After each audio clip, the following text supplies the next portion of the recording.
नमस्ते दोस्तों, स्वागत है आप सभी का एक बार दोबारा से आपके अपने चैनल विया स्टॉक्स में दिल से।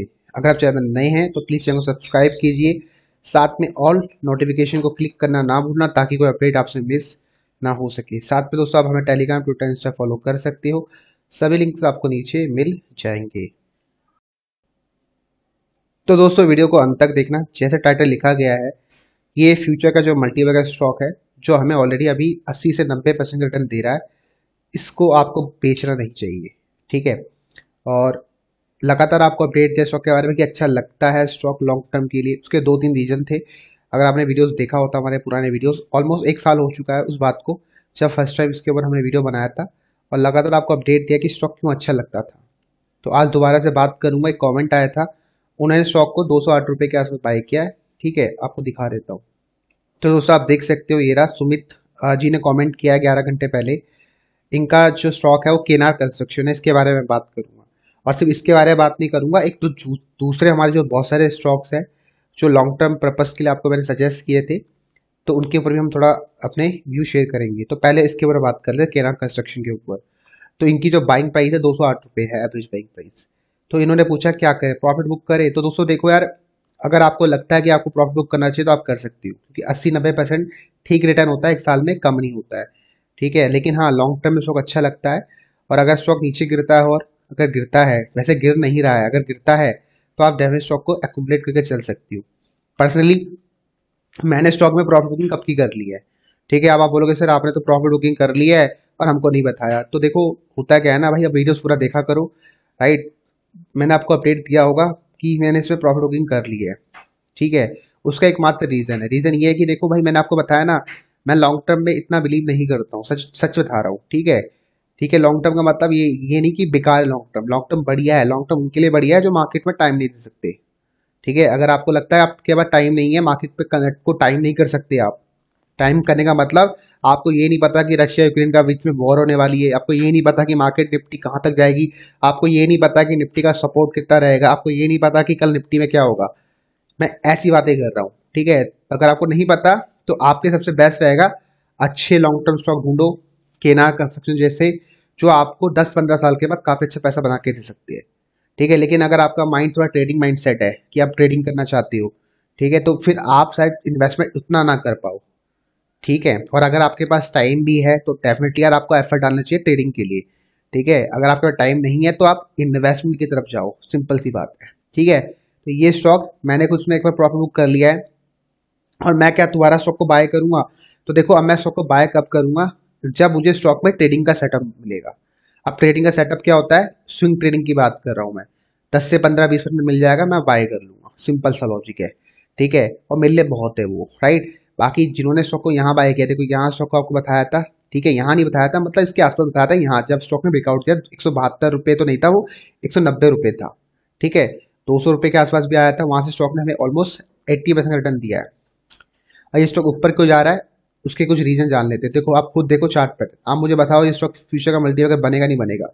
आप आंखें बंद करके बोलोगे हाँ बनेगा, क्योंकि भाई 2014 में स्टॉक का 8 रुपये था और आज 309 रुपये है। 8 रुपये था, 309 रुपये है। ठीक है, और कंपनी ने 2021 के शुरू में बोनस भी दिया था। और ये कंपनी में DII की होल्डिंग काफी बढ़िया है। ठीक है, इसी वजह से स्टॉक मुझे सबसे अच्छा स्टॉक ये लगा था। मेरा बहुत मान सकते हैं कि मैं आपको बोल रहा हूँ अभी ये बातें, ये स्टॉक का टारगेट बहुत बड़े है। ठीक है, आप अभी ये स्टॉक इतना मूवमेंट नहीं कर रहा है, लेकिन एक महीना, एक ऐसा महीना आएगा, अब मुझे नहीं पता वो महीना कौन सा होने वाला है। ठीक है, अब मुझे भी नहीं पता वो टाइम क्या होने वाला है, लेकिन एक महीना ऐसा आएगा ये स्टॉक 2 से 3 गुना हो जाएगा। इतना लिख के ले लो आप। ठीक है, 300 रुपये दिख रहा है ना आपको, 300 रुपये क्या 1000 रुपये दिखेगा आपको, अगर आप 2-1 साल को होल्ड कर लोगे। क्यों, रीजन देखो अब। तो रीजन दोस्तों इसका ये रहा, इसके प्रॉफिट में इसका रीजन छुपा हुआ है। ठीक है, कंपनी कंस्ट्रक्शन फील्ड की कंपनी है, सबको पता है, लेकिन इसका रीजन है इसके प्रॉफिट्स। और सबसे इंपॉर्टेंट इसकी जो प्रमोटर्स की होल्डिंग है। हाई लगाया 350 रुपये का, 309 रुपये का भी ट्रेड कर रहा है, लगातार इसी रेंज में घूम रहा है। और हमने देखो यहाँ बाय किया था एकदम 52 सप्ताह के लो के आसपास, बताया ना, एक साल पहले आपको बताया था। तो यही वो बाई प्राइस था। और ROC देखो 22% है। ठीक है, प्लेज होल्डिंग 1 रुपये की नहीं है प्रमोटर्स की। नीचे लेके चलता हूँ तो आपको देखने को मिलेगा कंपनी अच्छे नंबर दे सकती है, कंपनी दे भी रही है। और साथ में प्रॉफिट ग्रोथ देखो 29% CAGR है लास्ट 5 सालों में। 29% CAGR काफी अच्छा नंबर होता है। ठीक है, कंस्ट्रक्शन फील्ड का स्टॉक है, और साथ में देख सकते हो अपनी कैटेगरी का ये तीसरी में आता है। ठीक है, किसके मार्केट कैप से आप कंपैरिजन करते हो। क्वार्टर रिजल्ट्स की बात करते हैं, काफ़ी इंपॉर्टेंट हो जाता है। तो देख सकते हो कि सेल्स कंपनी की 855 करोड़ है दिसंबर में, और अगर बात करते हैं ऑपरेटिंग प्रॉफिट तो 140 करोड़ का हुआ है, और नेट प्रॉफिट की बात कर लेते हैं तो 50 करोड़ का प्रॉफिट हुआ है। ठीक है, जो लास्ट क्वार्टर में 80 करोड़ का प्रॉफिट था। ईपीएस भी ठीक ठाक है। बात करते हैं ईयरली परफॉर्मेंस, आप ये देखो सेल्स लगातार ग्रो हो रही है, 3400 करोड़ की सेल्स हो चुकी है। नेट प्रॉफिट की बात कर लेते हैं, 347 करोड़ का प्रॉफिट हो चुका है। लास्ट 2-3 ईयर के प्रॉफिट आप देखो कितने जबरदस्त आ रहे हैं। ईपीएस देखो 9, 14, 12 हो चुका है। बाकी बात करते हैं बैलेंस शीट की, तो बैलेंस शीट पे आप देखो रिजर्व कंपनी के आपके लगातार ग्रो हो रहे हैं, और कंपनी का जो डेट है, कंपनी ने अभी हाल फिलहाल के दिनों में अपना डेट इंक्रीज किया है।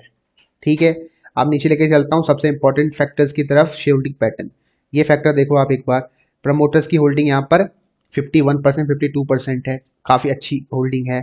एफ की होल्डिंग देखो 4% है। अब एफ की होल्डिंग को छोड़ो, यहाँ देखो डी की होल्डिंग ऑलमोस्ट 34% है, 34% डी की होल्डिंग है।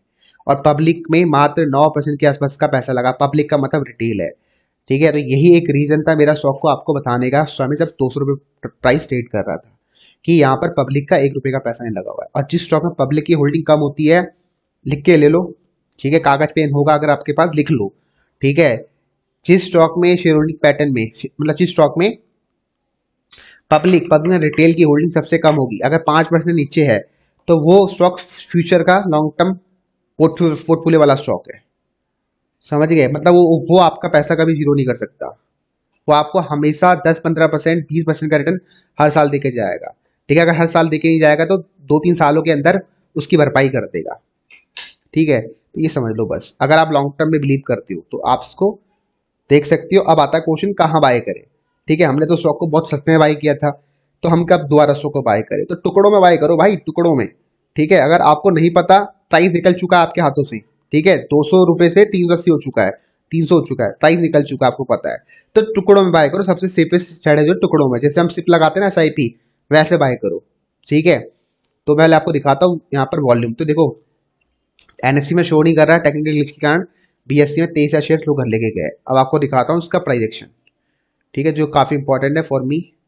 तो यहाँ आप देख सकते हो लगातार यहाँ पर एक अच्छा खासा वॉल्यूम फॉर्मेशन हो रहा है। ठीक है, स्टॉक एक रेंज में ट्रेड अभी करते हुए आपको दिख जाएगा। ठीक है, बाकी अगर स्टॉक को बाय करना है तो देखो यहाँ मंथली में एक प्यारा सा इनसाइड बार कैंडल बना है, यहाँ पर एक प्यारा सा इनसाइड बार कैंडल बना है। तो ये मेरा स्ट्रैटेजी है, अगर जहाँ स्टॉक पे इनसाइड बार कैंडल बन जाए मैं स्टॉक को बाय कर लेता हूँ। ठीक है, जैसे इस महीने के लिए मैंने कल आज टाइटन बाय किया है, मंथली इनसाइड बार कैंडल के हिसाब से। अभी आपको दिखलाऊंगा कौन सा टाइटन, पहले ये देखो। तो यहाँ आप 302 के आसपास बाय कर सकते हो, ये स्टॉप लॉस है। तो ये मेरा स्टॉप लॉस है। ठीक है, और मैं आपको बताऊं मेरे पास एक ऐसे प्रॉपर सेटअप है जो मेरा लॉस ना स्टॉक में है ही नहीं। मैं अगर यहाँ पर 100 क्वांटिटी बाय कर लूँ तो मुझे पता है मेरा लॉस यहाँ पर होगा 303, 270, 30 रुपए का है मेरा, 3000 का लॉस होगा। लेकिन मैं उसमें डे ट्रेडिंग करके वो 3000 का लॉस भी मेरा जीरो हो जाएगा, तो मुझे यहाँ पर रिस्क मेरा जीरो है। तो ये सब बिलीव आता है आपको डाउन द लाइन, जब आप थोड़ा एक्सपीरियंस हो जाते हो, कुछ स्ट्रैटेजी होती है आपके पास, कुछ सेटअप होते हैं। ठीक है, तो यहाँ मेरा आपके लिए 3000 का लॉस होगा। मैं अगर 100 क्वांटिटी लूंगा तो आपके लिए 3000 का लॉस है, लेकिन अगर मैं थोड़ा टाइम दूंगा तो यहाँ लॉस हमारा जीरो है। तो वो सब कैसे आता है, टाइम देने से आता है। और साथ में हर संडे हमारी जो प्राइवेट क्लास होती है वीआर स्टॉक्स में, उसको ज्वाइन करो। उसमें मैंने आपको एक सेटअप बताया है स्कैल्पिंग का। ठीक है, और स्कैल्पिंग में आपको बैठना पड़ता है, मतलब डे ट्रेडिंग में अगर बैठ सकते हो तो भाई। ठीक है, नहीं बैठ सकते तो इग्नोर करो। ठीक है, तो फिर एक ही ऑप्शन बचता है, स्टॉप लॉस लगाओ, जो पहले मैं भी खुद करता था। ठीक है, मैं भी खुद पहले स्टॉप लॉस लगाता था, मेरा NFL में स्टॉप लॉस हुआ है। ठीक है, तो मैं आपको टाइटन दिखाता हूँ। देखो ये टाइटन में हमने यहाँ बाय हुआ है इसी महीने में। ठीक है, ये हमारा बाय प्राइस है 2563 रुपये, मैंने इसको बाय किया 2590 के आसपास, हमारा ये स्टॉप लॉस रहेगा। तो ये स्ट्रैटेजी है, तो ये स्टॉप लॉस है, इसका डबल ट्रिपल का टारगेट का इंतजार कर सकते हो। ठीक है, ये स्विंग ट्रेडिंग के लिए है। ठीक है, वैसे ही इस पे बना था आपका किनार में। ठीक है, तो ये कुछ सेटअप होते हैं जो आपको बताते हैं कि स्टॉक को कब बाय करना है। ऐसे नहीं कि स्टॉक को कहीं भी बाय कर लो। ठीक है, कुछ आपने कुछ बैक टेस्ट करा होगा डेटा, उसके हिसाब से बाय करना होता है।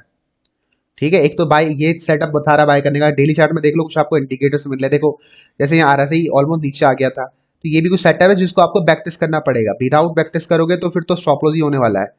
ठीक है, देखो जैसे अब यहाँ देखो, अगर आपने यहाँ बाय किया 283, देखो प्राइस वहीं घूम रहा है 2-3 महीने से। ठीक है, तो ये सब चीजें मैटर करती है। अभी तो स्टॉक एक रेंज में ट्रेड कर रहा है, ये स्टॉक ऊपर जाना है, इसको जाना है ऊपर। ठीक है, तो स्टॉक को आपको बाय कैसे करना है मैं आपको बता चुका हूँ, टुकड़ों में बाय करना है, वन शॉट इन्वेस्टमेंट नहीं करनी है। वन शॉट अगर करनी है तो आपके पास तरीके होना चाहिए कि आप नीचे, जब स्टॉक का प्राइस नीचे जाए ना, तो आप उसको मैनेज कर सको। ठीक है, वो तरीके पता होना चाहिए, तब तब तो भैया 1 लाख का 10 लाख डाल दो फिर, अगर आपके पास तरीका पता है आपको तो, कि नीचे जब जा रहा है स्टॉक का प्राइस तो क्या करूं। आप मूर्खों की तरह ऐसे देख ना रहे हो, अरे ये नीचे गिर रहा है, अरे नीचे गिर रहा है, अरे नीचे गिर रहा है, नहीं। आपके पास कुछ प्रॉपर सेटअप या तरीका होना चाहिए कि मैं अपने रिस्क को हैज कर सकूं। ठीक है, कि अगर 309 से कल ये 200 आ जाता है तो आपको पता होना चाहिए कि मैंने ये तरीके से वहां से पैसा कमा लिया है। फिर अगर 200 रुपये जब आता है तो उसको आप एवरेज कर सको, जो पैसा कमाया आपने उसको वहां पर इन्वेस्ट कर सको। तो ये तरीका होता है। ठीक है, ये नहीं कि आप सिर्फ इन्वेस्टमेंट करके भूल गए और उसको देख भी नहीं रहे हो। ठीक है, बड़े लोग भी यही करते हैं, अगर वो इन्वेस्टमेंट करते हैं तो भैया कुछ ना कुछ हैज करके चलते हैं, कुछ ना कुछ तरीका है। ठीक है, तुम्हें क्या लग रहा है कि उन्होंने, अगर केनार उन्होंने बाय कर लिया 300 के प्राइस में, राकेश झुंझुनवाला जी ने, तो क्या उसमें ट्रेडिंग करते हैं भाई, बहुत सारे तरीके ट्रेडिंग करने के। ठीक है, वो दूर के कुछ जो होते हैं ऑप्शंस उनको बाय या सेल करके छोड़ देते हैं, उनका रिस्क मैनेज हो जाता है। अगर इनको लग रहा है कि ये 100% का इनको रिटर्न मिलेगा इनकी कैपिटल में, तो वो 10 से 20% का रिस्क लेने के लिए तैयार है। कुछ ना कुछ ऑप्शन सेल करके चलते हैं, बाय करके चल, दूर के एकदम, पास के नहीं, दूर के। तो ये तरीके होते हैं अपने रिस्क को डिफाइन करने के। ठीक है, तो वीडियो को समाप्त करता हूँ। तो ये स्टॉक अच्छा लगता है, डेफिनेटली इसको लॉन्ग टर्म के लिए आप रखो। ठीक है, बाकी नीचे अगर जितना मिलता है एक्यूमुलेट करना, और अगर शॉर्ट टर्म के लिए बाय करना है तो 302 रुपये 270 का स्टॉप लॉस रहेगा। ठीक है, बाकी ये स्टॉक एक अच्छा खासा स्टॉक है, क्योंकि प्रमोटर्स की काफ़ी अच्छी होल्डिंग है। ठीक है, और डीआई की काफ़ी अच्छी होल्डिंग है, प्रॉफिटेबल बिजनेस में है, और स्टॉक ने एक मल्टी ईयर ब्रेकआउट दिया था कितने रुपए के आसपास, 170 के आसपास। ठीक है, बाकी बहुत सारे स्टॉक है, फिन पाइप दिया था आपको, तो फिन पाइप में देख सकते हो हमारा स्टॉप लॉस हुआ, इसमें हमारा भी स्टॉप लॉस नहीं हुआ। देखो देखो फिन पाइप उसी प्राइस में आ चुका है दोबारा, तो यहाँ पर हमारा भी स्टॉप लॉस नहीं हुआ फिन पाइप में। ठीक है, ये फिन पाइप, ये स्टॉक देखो यहाँ बाय होता है, हमारा स्टॉप लॉस देगा 124 रुपये का, इसमें स्टॉप लॉस नहीं हुआ। ठीक है,